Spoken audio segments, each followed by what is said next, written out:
Today's ancient witness comes from Matthew 16, verses 13 through 20. When Jesus came to the neighborhood of Caesarea Philippi, he asked the disciples this question: "What do you say about who the chosen one is?" They replied, "Some say John the Baptizer, others say Elijah, still others Jeremiah or one of the prophets." Jesus said, "And you? Who do you say that I am?" Simon Peter answered, "You are the Messiah, the firstborn of the living God." Jesus replied, "Blessed are you, Simon Ben-Jonah. No mere mortal has revealed this to you, but my Abba God in heaven. I also tell you this, your name now is Rock, and on bedrock like this I will build my community, and the jaws of death will not prevail against it. Here, I'll give you the keys to the reign of heaven. Whatever you declare bound on earth will be bound in heaven, and whatever you declare loosed on earth will be loosed in heaven." Then Jesus strictly ordered the disciples not to tell anyone that he was the Messiah. Back in 2014, it's about a little over 10 years ago or so, a book came out called The New Parish. And it's a book about how neighborhood churches are transforming communities. And the authors talk about this idea in the book. They talk about living in place. And one of the things they warn against is the notion or the tendency or warning of living above place. They say societies have a tendency to develop structures that keep cause and effect relationships far apart in space and time to a point where it can make it difficult to have firsthand experience of them. And they go on to say that this type of separation happens so frequently that individuals can become disoriented to reality. It would be like going to the grocery store without any idea of where the food originated or who may have been involved in producing the food that is there. And the problem with that is, they say, that it results in a cocooned way of life, leaving folks unaware of how their lives really affect each other and the world. Now, luckily for us, we live in a community that is surrounded by a vast agricultural field. It's hard to live here and not think about wheat and lentils and canola and what it takes to grow and harvest and get them to distribution centers. Luckily for us, we have a farmer's market. Well, two, in fact. In both Pullman and Moscow, folks can gather on a Saturday morning, walk the wide avenues of the city centers, and connect with one another, forming a tighter-knit community in the process. Both are great places to make connections between food and the environment, between farmers and customers, and between economy and exchange. Living on the Palouse, then, and having such things as farmers markets help us to live in place rather than living above place. And if there's ever a weekend to talk about place, it's, I suppose, this weekend. Lentil Festival is like one giant homecoming for the town of Pullman. And I got a chance to see the parade this year. Well, I saw it 2 previous years, but I did get out for the parade this year. And for me, it felt like the entire town was there in celebration of what it means to live here and to call this place home. I saw civic leaders, emergency responders, a plethora of students and student sporting groups, employers, community organizations, and much, much more. And for one day, the people of Pullman can all come together and celebrate community. We may all live on different hills, different neighborhoods, or even beyond the hills, but we all need the community of Pullman in order to live here. And that's one of the things we're celebrating. So for one day, from the beginning of the parade to the close of the festival, we all have empathy for each other. But empathy isn't always easy, though. It's not so easy for me to find empathy when my neighbor is blowing leaves off their lawn in the early morning hours, particularly after a restless night of sleep. Or say when my neighbor is playing loud music on a Sunday morning, and of course I don't hear any now. It's quite all right. Quite all right.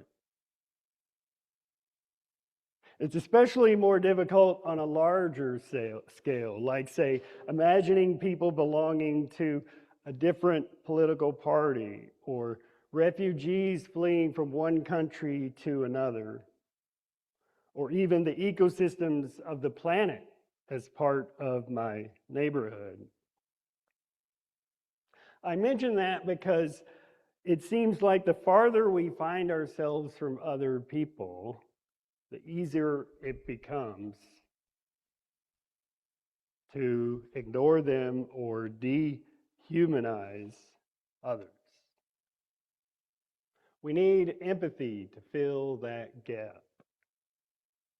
And the closer we can imagine ourselves being to systems and people, then the easier it becomes to have empathy. And that is what empathy is: entering the lives of others so the world becomes alive, so that the world becomes alive.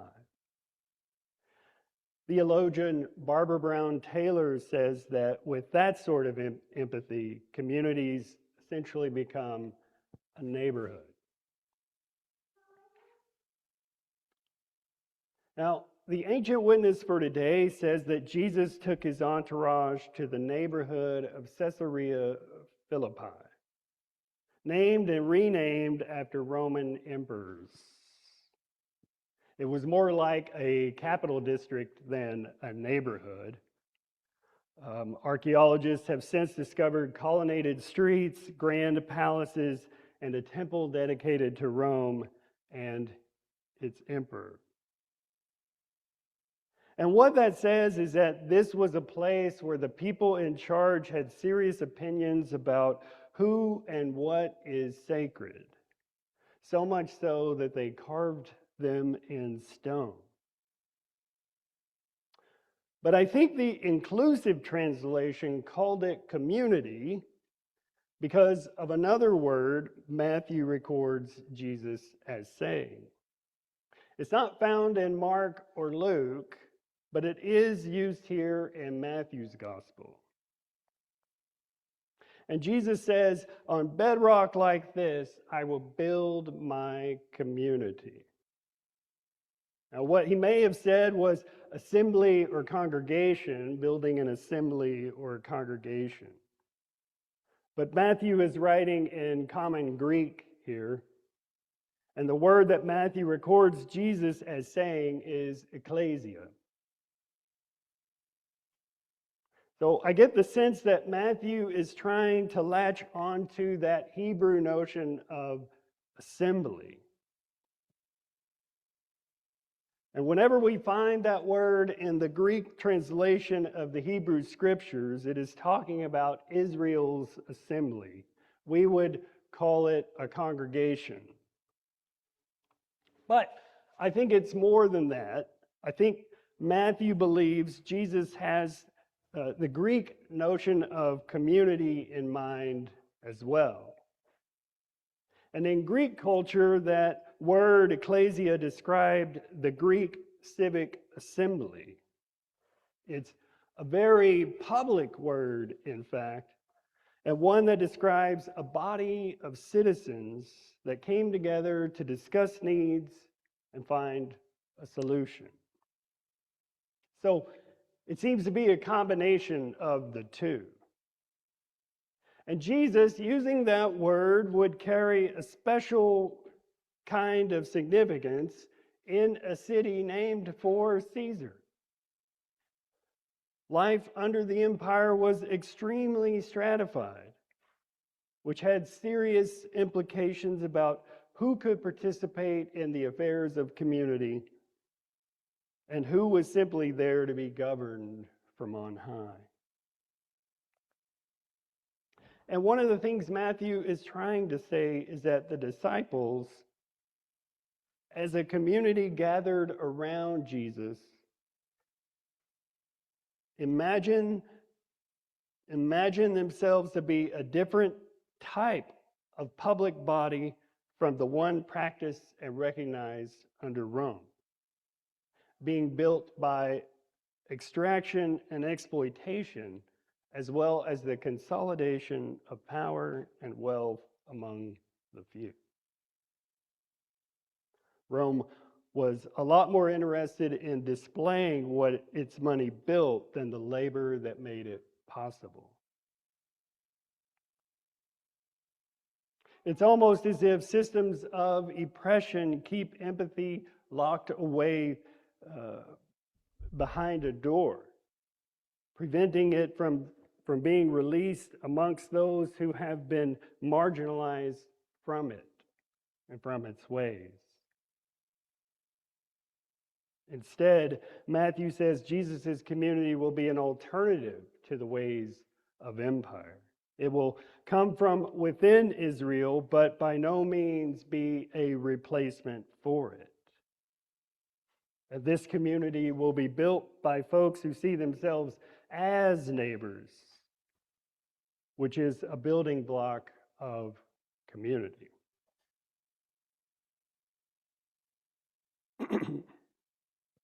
Jesus envisioned God as dwelling nearby. God dwells, excuse me, God dwells with us and amongst us and beyond to all. And with that, God's love expands to include everyone.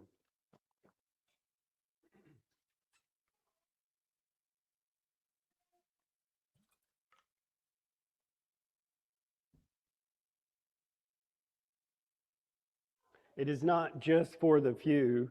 And the interesting thing about that idea is that it's a lot harder to have animosity for others if there is a belief that God's love is for everyone.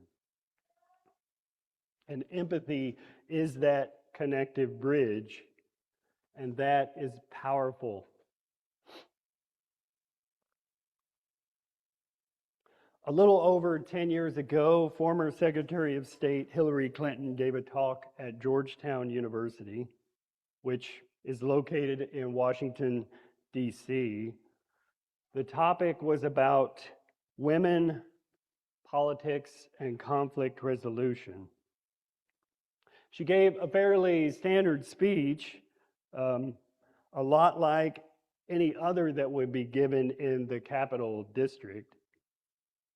That is, until she got to this one part about empathy. She said, empathy can be a form of power. She called it smart power, actually. She said, and I'll paraphrase here, power is smart when it uses every possible tool and partner to advance peace and security. Power is smart when it leaves no one on the sidelines. Power is smart when it shows respect even for one's enemies. Power is smart when it seeks to understand and empathize insofar as psychologically possible with another's perspective and another's point of view. And power is smart when it is helping to define the problems and then determine the solution. Empathy is essentially the capacity to see others as we would see ourselves. And that is loving neighbor. That is building community. And that is God's power. Amen.